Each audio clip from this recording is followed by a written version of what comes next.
আমরা যেমন মসজিদে মসজিদে, মাজারে মাজারে, রওজায় রওজায় দলে দলে জিয়ারত করি,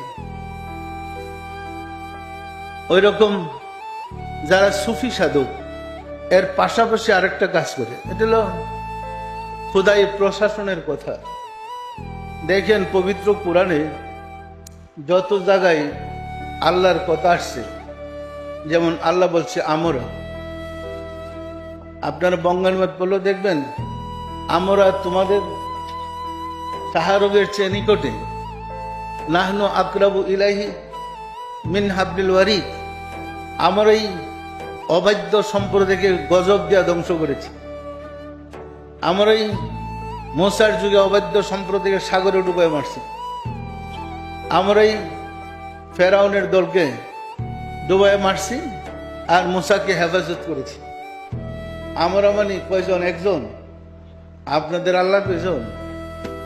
কোরআনে যে বললো আমরা যখন মাদ্রাসায় পড়ি, হুজুরদের কাছে জানতে চেয়েছিলাম আল্লাহ আবার আমরা হই কেমনি।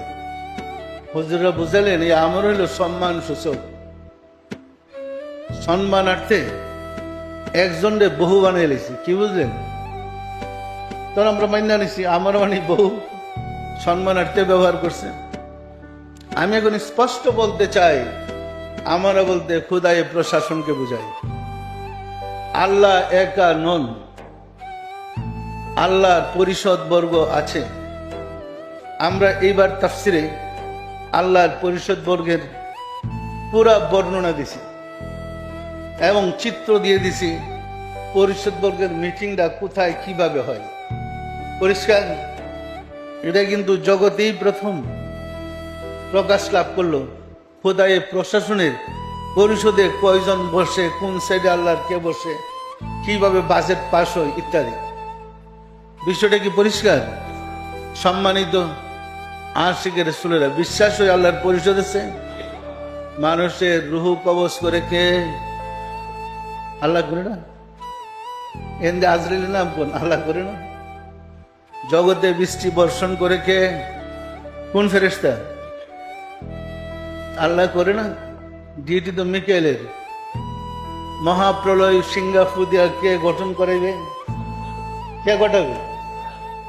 যদি করতেছে ফেরেশতারা, তাহলে ফেরেশতারা কি আল্লাহর দলভুক্ত নয়? আল্লাহর প্রশাসনের লোক নয়? আল্লাহর প্রশাসনের দুই প্রকার লোক আছে, একটা হলো ফেরেশতা, অপরটা হলো মানুষ। পরিষ্কার, ফেরেশতা ও মানুষ যা কিছু ঘটায়, এবং পবিত্র কোরআনে আল্লাহ বলছে আসমান এবং জমিনের মাঝে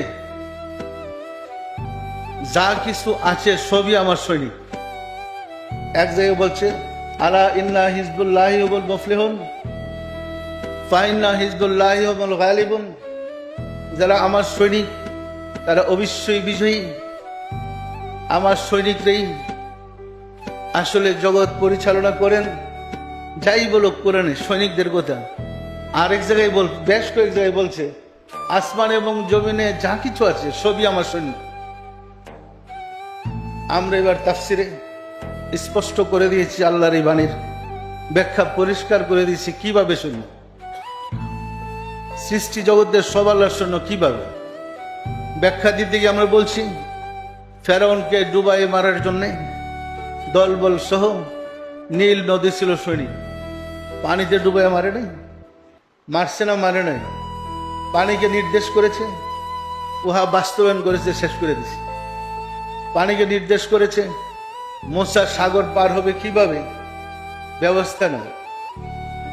মুসাকে নির্দেশ করেছে তোমার লাঠিতে পানির উপরে রাখো, সাথে সাথে সমুদ্র দুই ভাগ, পানি সমুদ্রের পানি দুই ভাগ হয়ে গেল।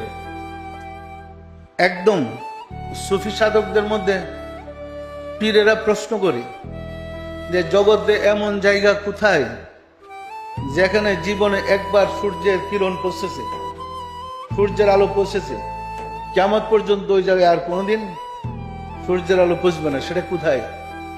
এটার ব্যাখ্যা হলো ওই জায়গাটা পরিষ্কার না? পরিষ্কার না? মুসার জন্য রাস্তায় গেলে পানি ওয়ালের মতো দাঁড়িয়ে গেছে। একটা সমুদ্র 100 ফুট পানি থাকে না, হাজার হাজার ফুট পানি। হাজার হাজার ফুট দুই পাশে ওয়াল দাঁড়িয়ে গেছে, পানিটা চিকচিক করতেছে, বালি শুকনা। মুসা আলাইহিস সালাম দল বলে পার হয়েছে। আর যিনি আল্লাহ দাবি করেছিলেন মুসার শত্রুরা, মুসা পার হওয়ার পিছনে ধাওয়া করে সাগরে ফলে মারতে গেছিল, তারা মুসা আলাইহিস সালামের পিছনে অনুসরণ করতে ওটা সাগরের মাঝপথে গেছে। যাওয়ার পরে মুসা ওই পারে দলবল নিয়ে উঠার পরে আল্লাহ বলেন, হে মুসা, তোমার লাঠিটা উঠাইয়া লাও। লাঠি হাতে নেওয়ার সাথে সাথে পানির বাঁধ ভেঙে গেল, সব হাবুডুবু খেয়ে দেখেছে, সমুদ্রের অতল তলে দলবল সব মারা গেছে। তাহলে এই পানি কি আল্লাহর সৈনিক নয়?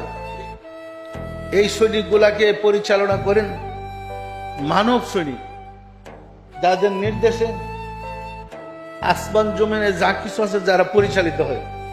কমান্ডার লাগবে না? কমান্ডার ছাড়া সৈনিকরা কি যুদ্ধ করতে পারে? সৈনিকদের নির্দেশ দেওয়ার জন্য কমান্ডার থাকবে না একের পরে? খোদাই প্রশাসন, ফেরেশতা এবং মানুষের মধ্যে এবং আসমান জমিনে যা আছে সবাই বাস্তবায়ন করার জন্য খোদাই প্রশাসনের কর্মকর্তা দেখে মানুষ। এই কারণে জিনকে আশরাফুল মাখলুকাত বলা হয় নাই, মানুষকে আশরাফুল মাখলুকাত বলেছে। পরিষ্কার পরিষ্কার না? পরিষ্কার না?